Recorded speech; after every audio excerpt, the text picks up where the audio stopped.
Did you know that I also stream games on Twitch every Tuesday, Thursday, and Friday, usually around 6 or 7 US Central Time, and on Mondays whenever I feel like it because I'm inconsistent. I hope to see you there. Okay, so this is going to be the 11 rarest steaks in the world by Max the Meat Guy. I love Max the Meat Guy. I love this channel so much. Watching him try all these really out there foods, like I'm assuming this one is going to be like actually just different forms of beef or beef adjacent steaks, but I watched him a while back do like eating the 11 most dangerous animals in the world. He's also done like just a bunch of like expensive exotic meats, so curious to see what this one's gonna be like. 11 rarest steaks. Today we're cooking the world's rarest doesn't necessarily mean most expensive. Rarest steaks. From the most sought after Wagyu to exotic cuts that are nearly impossible to find. Yeah. What? Buckle up because these are some of the most ridiculous steaks. Okay, what?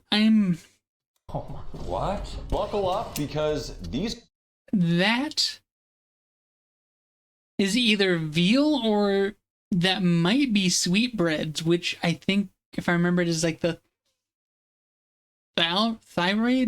thalamus. It's a gland. Like, it's not actually even meat. It's a gland. So that'll be interesting. These are some of the most ridiculous steaks I've ever seen. Wait, buckle up because these are some of the most. What the hell is that marbling? Like, that's not even meat anymore. Like, that is just straight fat with a little bit of meat sprinkled in. Holy shit. Ridiculous steaks I've ever seen. Starting off with what is quite possibly the craziest piece of meat. This is a Wagyu A5 flank steak. First and foremost, Wagyu flank steak, interesting. At the size of it. I mean, this is I'm going to be so hungry by the end of this video. 2 to 3 times bigger than a regular flank steak. Damn. Yeah. It's usually a pretty lean cut, but the marbling running throughout those thick muscle fibers is out of control. I'm going to square this up just so it'll fit on the grill better. I mean, that is like no flank steak I've ever seen. But that is fit on the grill better. I mean, that is like from that cross section, I wouldn't have guessed it was A5, but I have to remember flank is on the leaner end anyway. So yeah, that is pretty well marbled for a flank. No flank steak I've ever seen. But have no fear, we are not going to be wasting this little piece right here. At the end of the video, I'm going to take a small chunk of every single rare steak, grind it up into what will hopefully be the most epic burger of all time. Oh, I think that's going to go so badly. Like, a lot of these probably won't pair that bad once ground up together, but I think a couple of these are going to absolutely ruin that final burger. Step 1, I'm actually going to cover this in an Asian chili garlic marinade. Oh, that sounds so good. Wait, what was that marinade? I'm actually going to cover soy sauce, citrus, garlic, and chilies. Ooh, that sounds so good. No sugars at all, huh?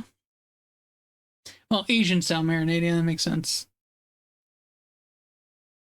Yeah, like, if we're talking East Asian, yeah, I don't think I would expect sugar in it. If we're talking South Asian, I would have expected like palm sugar or brown sugar to at least somewhat replicate the palm sugar. But for this in an Asian chili garlic marinade. It still sounds so good. And we've let it marinate for a couple hours. Let's get it on the grill. Wow. Oh yeah, that's the crust we're looking for.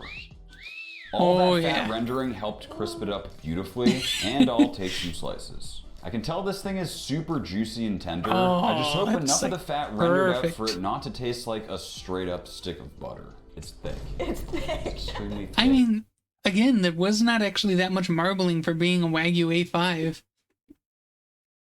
I don't think it would taste like straight butter. Now, that other one you showed a little earlier that looked like a just straight fat with a little bit of meat sprinkled, that's probably going to taste like butter, no matter what you do to it. Thick. Bon appetito, bitch. Bon appetito, bitch.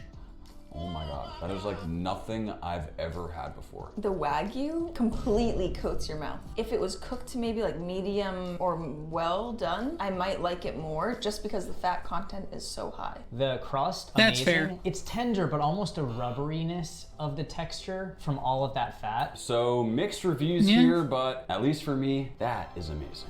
Next up, we're cooking a rose? No, we're cooking roast meat. Whoa. This is rose meat, sometimes known as matambre. It is a super Never meaty heard of cut, this. and it's the first layer of meat essentially on the belly. You can see how it has these really long muscle fibers, almost like a flank steak. Yeah, I don't but think it is I could find that anywhere around here without like special ordering it. So it's like the outermost layer of the belly, huh?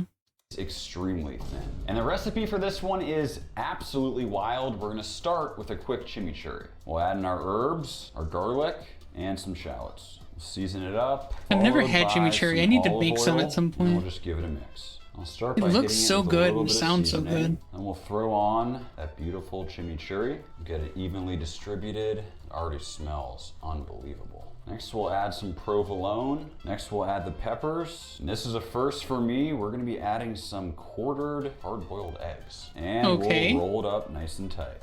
Egg in the middle of your dusting roast, of all right. and onto the grill. We'll keep this one moving to avoid burning, but still focusing on a nice crust. And this is the result. I mean, just check out that cross section. The colors are beautiful. If it tastes as good as it looks, then we're in for a treat.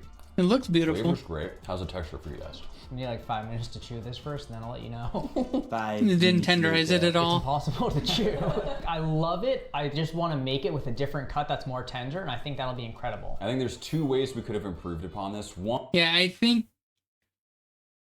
I think he might have skipped a step. I think you were meant to tenderize that meat before you start cooking with it. slice it way thinner, but 2, there's this membrane that just needs to be removed. That right there is meat gum. It's gonna be enough. Oh, And next up, yeah, there probably is like a whole backing of silver skin. You probably want to trim off it. we have what might just be the most unique steak of the day. Okay. This is a Japanese Wagyu A5 short rib that has been dry aged for 30 days. I got this and pretty much everything else we're cooking today from Like- Alpine Butcher. Like, short rib is already like the budget Wagyu from like any prime. Yeah, like a prime short rib steak is basically budget Wagyu already. That is going to be insane. There's no way one person could eat that. Even as small as that one is. There's no way you could eat that alone. You would throw up just from the sheer amount of fat there. They truly have the best stuff on the planet. The marbling on this thing is out of control. It's gotta be well over 50, 60, maybe even 70%. Yeah, I would say that's like Seasoning's 3/4 extremely fat. simple with just some salt and black pepper. Do just a touch of avocado oil and we'll sear. Oh yeah. Yeah, I need a high heat That is the oil. crust we want. Dry age and the extra marbling. Honestly, you probably wouldn't even need an oil because that Wagyu fat's going to render out so quick. You really don't even need oil in that pan. Like, it's going to produce its own oil like immediately. This led to almost immediate browning, and I'll finish with a Gochujang. gochujang glaze to Ooh. caramelize. This is short rib, so I cooked this closer to well done to fully render. I'm just hoping it'll still be tender enough to eat like a normal steak. It looks like meat candy. Kinda. Whoa. Oh my. What? It exploded like a gusher of Wagyu fat in my mouth. That is incredible. I love the flavor. I love the textures. I almost wish it was Interesting. done Korean barbecue style, so we got a bit more of a sear on the outside. So rich. but Yeah, the glaze that kinda would counteracts probably- it, and you That would probably be way better. Cut it super thin and do it Korean barbecue style. Yeah. really get the dry age flavor. Clearly, very different opinions here, but I'm going with that any day of the week. Next up, we have a crazy one. These are sweetbreads. Yep, And note, sweetbreads. these are most certainly not made out of bread. Sweetbreads are made out of the thymus gland of a cow. Thymus. It's from the neck area and almost feels like a strange sac, unlike any other Well, yeah, cut it's a I've ever gland. seen. We'll start by hitting it with a bit of lime juice, then seasoning very simply with I've just never had salt. sweetbreads. And onto the grill. I'm I don't know if I would like them or not. It depends on what their texture is like, because I don't mind most things. There's just two textures I cannot stand that I've had from a cow. One is liver. Liver texture is, to me, it feels like I'm stuffing my mouth full of velvet. I don't like it. Beans have the same texture, at least like boiled beans do. And then I don't like the slimy, crunchy yet chewy texture of crap, I can't think of what the technical term for it. Basically the stomach lining. Like, you cook and eat the stomach lining. It's a specific term. I can't think of what it is off the top of my head, but yeah, I don't like it. I had it in pho once, and oh, it's so bad to me. And apparently shark fin has a very similar texture to that, so I would never eat shark fin. They're filled with tons of connective tissue and fat, so the priority is to cook them all the way through and make sure they get a great char. And slicing into it, you can see this network of connective tissue, and it resembles a piece of meat a lot more now that it's cooked. That almost looks more like when Guga cooked a kidney. It's kind of what that looks like to me. With a slightly minerally and creamy sweet taste, time to see minerally, what the team thinks. But creamy and sweet, huh? What is that? It's sweetbread. I feel like I'm eating pate right now. I think that we should... Ooh, okay, if the texture is like pate, I would love it. I don't like liver. I do like pate. Liverwurst is amazing. Oh, I don't remember when was the last time I've had a good liverwurst. I might have to go get some of that. But yeah, if the texture of this is more like a liverwurst, I'm going to love it. Should put some chimichurri on it, cut down on like the fattiness, the gaminess. I love this, but I think it'd be better if it was cut really thin and seared, just for that. I don't know, I'm all about that crust to meat ratio. That's fair. It's nice and charred, and it's just so rich and creamy. Definitely make sure to get it crispy though. Okay, I kind of want to try sweetbreads now. I think I would actually like it. Yes. Like the texture when it's not crispy can... And also, I've heard those same descriptions given to milt, which is the... how am I going to say this? The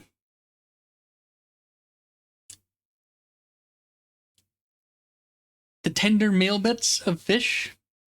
I've heard given these exact same descriptions. Honestly, I want to try it. Can be a little mushy. Definitely one of the more rare cuts, but it is nothing compared to what we have coming up. So let's move on. This is not your average Thor's hammer. It has 75% Japanese Wagyu genetics mixed with 25% Angus. For what I'm hoping is the okay, so it's an American Wagyu. A Thor's hammer. I have never heard of this. Perfect blend of Japanese Wagyu richness combined with the beefy flavor from Angus cows. Thor's hammer is a cut that comes from the shank of a cow and is typically lean and super tough. I'm hoping the combination of extremely high quality beef and a full day of slow smoking will be enough to make it taste great. Well, it has been 8 long hours and our Thor's hammer is ready to go. Bark looking great, but I'll be honest, this is not shredding as easily as I would hope. This might actually be an epic fail. Wagyu Thor's hammer. I'm going right off the bone with this one. Nice, dude. Thanks, bro. What's the problem now, Kyle? I can't do it. Can you flip it out? It's a little tough. Maybe if this was in a stew, and then adding the flavors of the stock and carrots and onions really would tie it all together. Okay, smoke flavor, amazing. Beefiness, 10 out of 10. The issue here is I did not cook this one as well as I could have cooked it. This is a cut that needs to cook even longer. Sinew, and it really requires a lot of long, slow cooking. Didn't quite happen here. Let's move on. And next up, we have this guy right here, which is exactly what you think it is.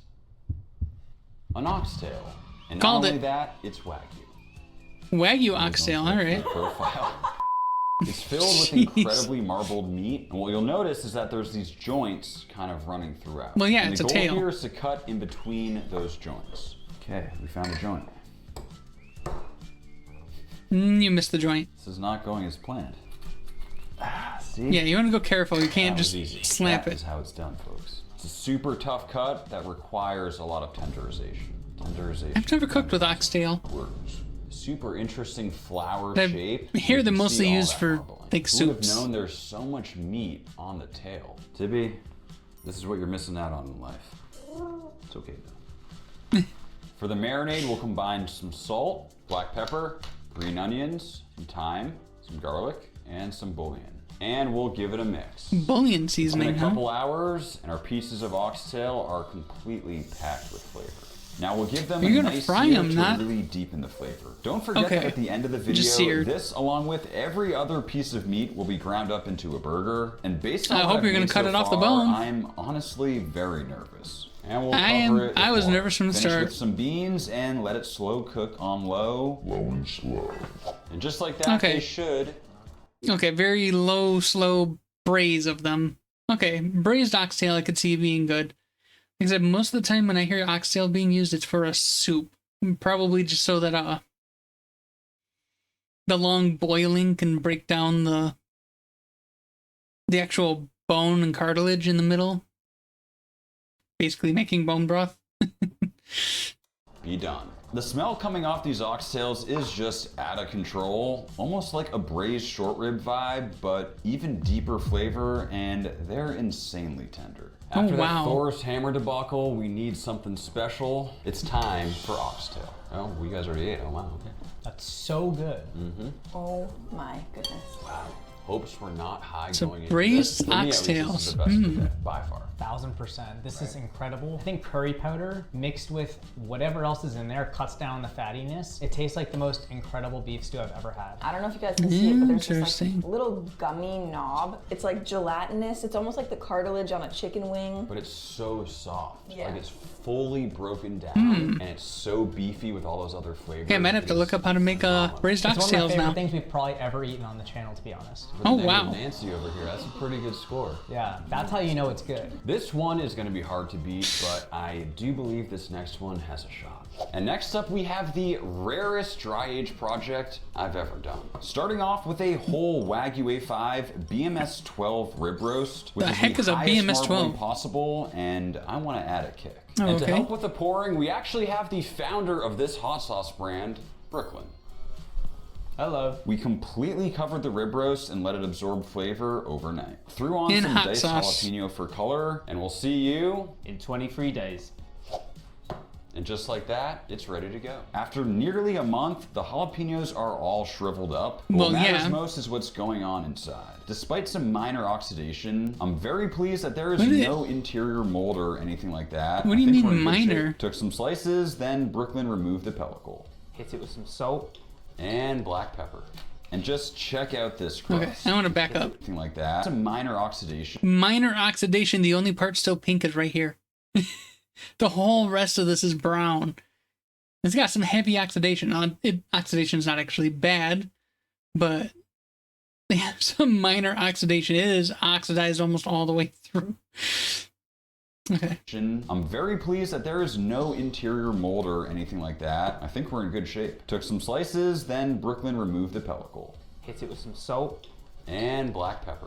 And just check out think you this missed a spot on the crust. bottom there. It kind of reminds me of the Wagyu A5 short rib from earlier in the video. I'm telling you, dry age truly leads to the best Maillard reaction. Served in a giant cheese wheel because we were feeling extra. It is finally time to taste Yeah, that's extra, the all right. rarest dry age using Cloud 23. Let's do it. Let's do it.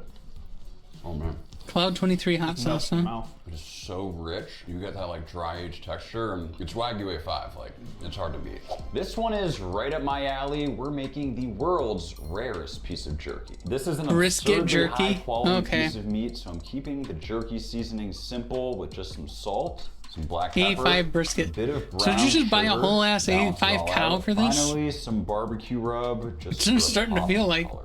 And into the dehydrator. Due to the fat content, this might take an absurd amount of time to actually turn. Yeah, this is...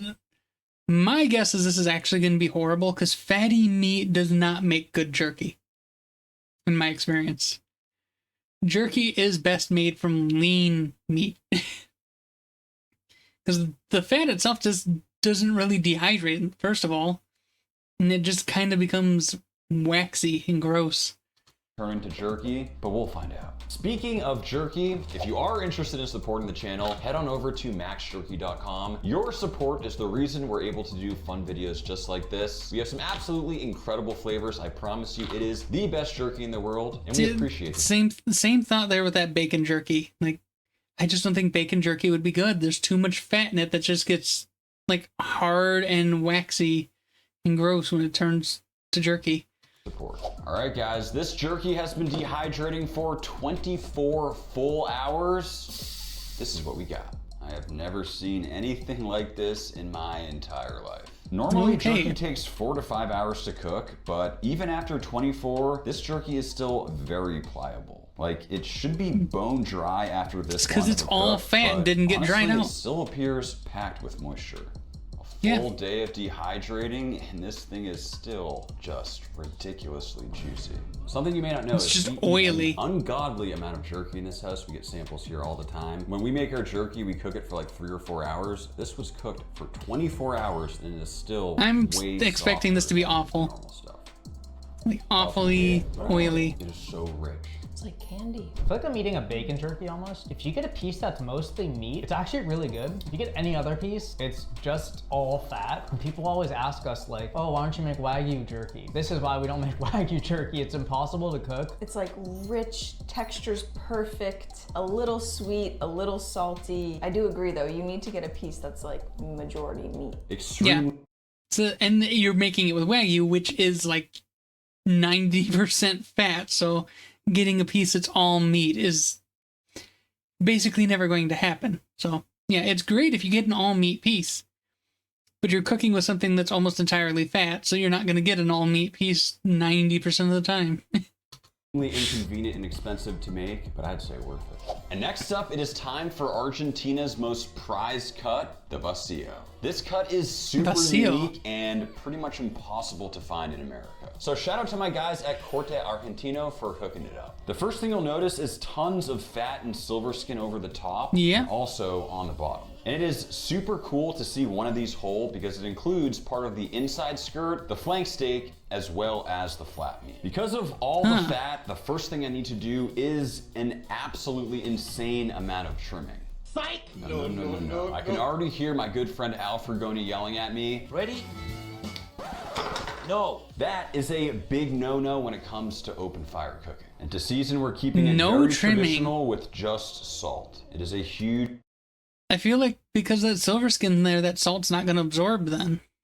cut, so we're gonna go pretty heavy. And we'll get it on the grill. I'm using my Tagwood grill for an authentic Argentinian experience. The key is managing heat and slowly bringing up the temp of the vacío without any burning. Okay, it's been about 2.5 hours. We've done 0 flipping whatsoever, and I can start to feel the heat coming over the top of it, which should mean it's time to flip. Because there was no trimming involved, the meat is almost braising in its own sealed juices and fat as it slowly picks up incredible smoky flavor from the live fire.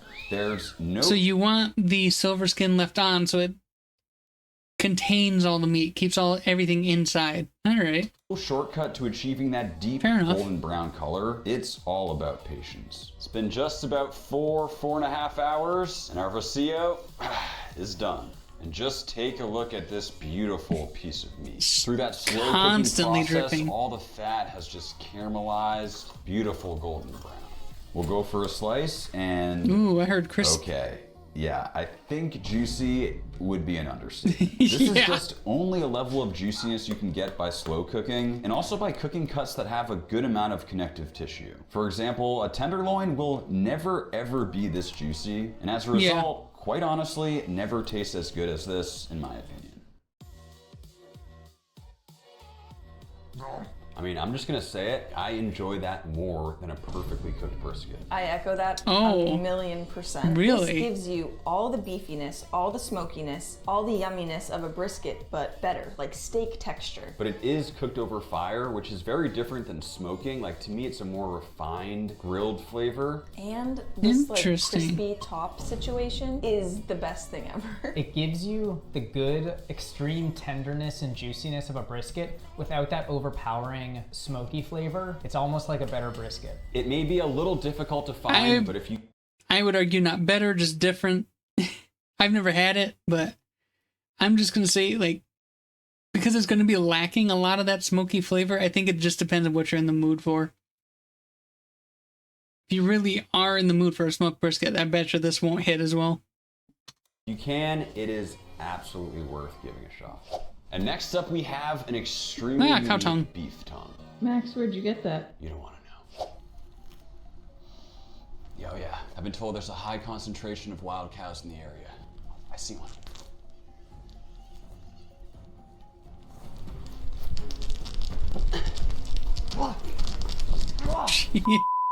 These skits. Kind of reminds me of like shark skin sandpaper.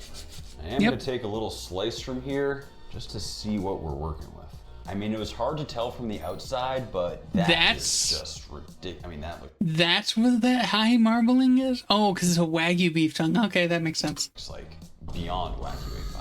And the very first thing we need to do is remove all of that Which you do by scaly boiling. exterior. And we'll do that by simmering. And we'll add some flavorings like onion, some cloves, some peppercorns, a bay leaf, and a bunch of salt. It's been about 5 I can't remember who it hours, was, but I remember watching Guga and someone else do a cook-off with mystery meat, and one of them had to cook a tongue, and they didn't have time to boil it like this to get the skin off, so they had to trim it. And I've tried doing that before. It's a pain to trim these. So definitely recommend boiling and peeling rather than trying to trim. Our tongue is done. Gonna be honest, guys, the tongue is looking like a little bit of a high heel at the moment. And the next step is to peel away that outer layer. Max, wrong tongue. Just carefully separating the leather-like exterior, which actually comes off pretty easily when it's already boiled. Yeah. Kinda looks like the skin of a cat, with the black and the white spots. Basically it is.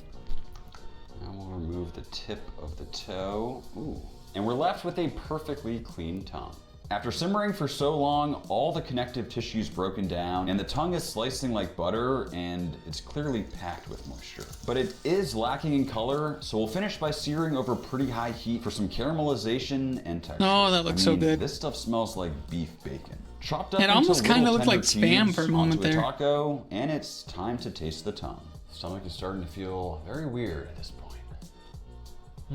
That one really surprised me, actually. Beef tongue sounds so weird, but it has just It this, sounds like, weird, but it's really extreme good. beefiness and nice texture that I think works really well on a taco. I don't know if I'd want to eat it on its own necessarily. I think I agree. In a taco, it's good, but like if you taste a piece by itself, it is a little spongy. I love the texture of tongue. It's like a little gummy, but not gummy enough where like you can't chew through it. This is one I would definitely make again.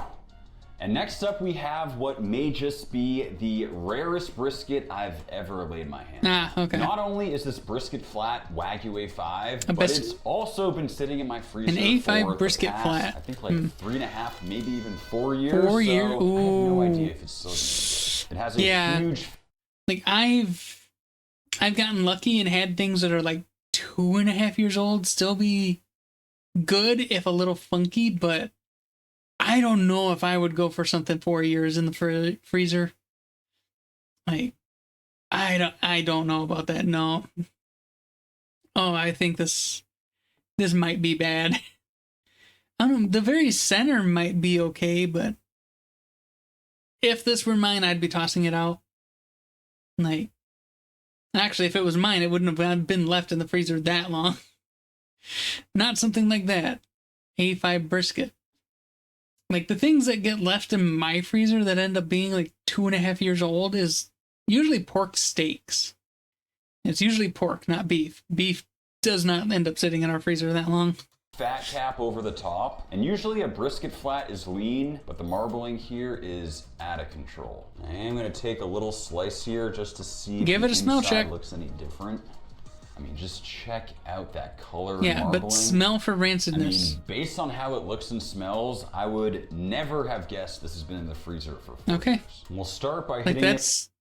that's the thing is you can't judge, like, definitely you can't judge by time alone, but you also can't judge entirely by sight alone. Like, you see mold, obviously it's bad, but if it still looks okay or just looks a little discolored, you need to give it a sniff check. And if it smells earthy crispy, like mushroomy, funky, that's not necessarily bad. If it smells sour, if the smell burns your nose, that is sulfur, and that means it is rotten. Right? If it is sour or it burns, that means it is rotting, which means it is gone rancid and is definitely not safe to eat. With a bunch of salt and black pepper. And we'll get it Fucking on the grill. pepper flip. We've given the brisket about 3 hours of smoke, and this is what it looks like. Next, into a pan, we'll add in our beef stock. Then we'll throw in our flavorings like brown sugar. Oh, Way to make Sophia. it's a way to make a mess. Ketchup, some rosemary, paprika, and thyme, and a bay leaf. We'll finish by throwing the caramelized onions over the top. And we'll finish That looks this so in the oven. good. After a few hours, our brisket is probe tender and it's time to slice. Smoked, then braised has left us with super juicy meat and a flavorful sauce. Like, I've never seen a braised brisket. That sounds so good. I've only ever seen and had smoked briskets. I've never seen a braised one. That I strained of its fat. Some of that jus over the top for a final punch of flavor. That is phenomenal. Let's see how it tastes. Wagyu A5 I drink jus like that. braised brisket. I'm not even joking. I drink jus like that. It's usually when I make a roast or like, because effectively the jus left behind by a roast is really just kind of like concentrated like stew broth. So thin it out with a little bit of hot water and it's just broth. It's fucking delicious. Drink that shit. It tastes like ribs. My only negative with this, it's a little bit mushy. That jus sauce situation, I also love. It reminds me of the broth in the oxtail stew. I prefer brisket cooked this way versus smoked, I think. Yeah, agree. Interesting. Then braise it. But you get those smoky flavors, but then you also get like that beef stew flavor, which I love. I will say this was Interesting. Wagyu A5, They but like you could have told me this was a regular choice braised brisket, over and smoked. I feel like I would have believed Well, you. smoked then So yes, braised it was over just smoked. absolutely delicious, but in my opinion, not worth the price tag if you're gonna cook it like this. And we have made it to our final category where we turn every cut from today into the here we go. world's rarest burger. Yes, just fully cooked jerky right into the grinder. And what we're left with is what might just be the most unique assortment of ground beef known to man. It's just Like so weird. my biggest concern was the sweetbreads. I wasn't sure how the sweetbreads would play in there, but I think they'll actually be just fine.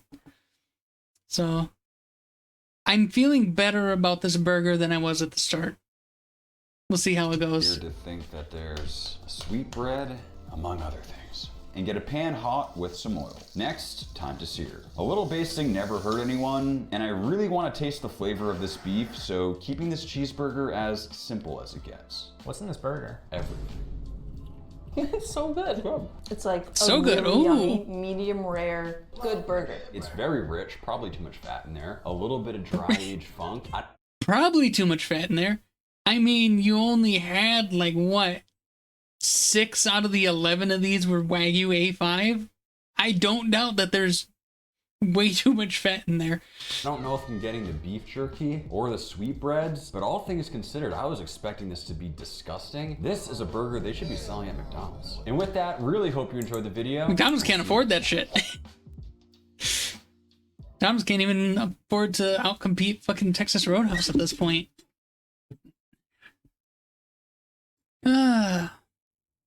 Yeah, now I'm hungry.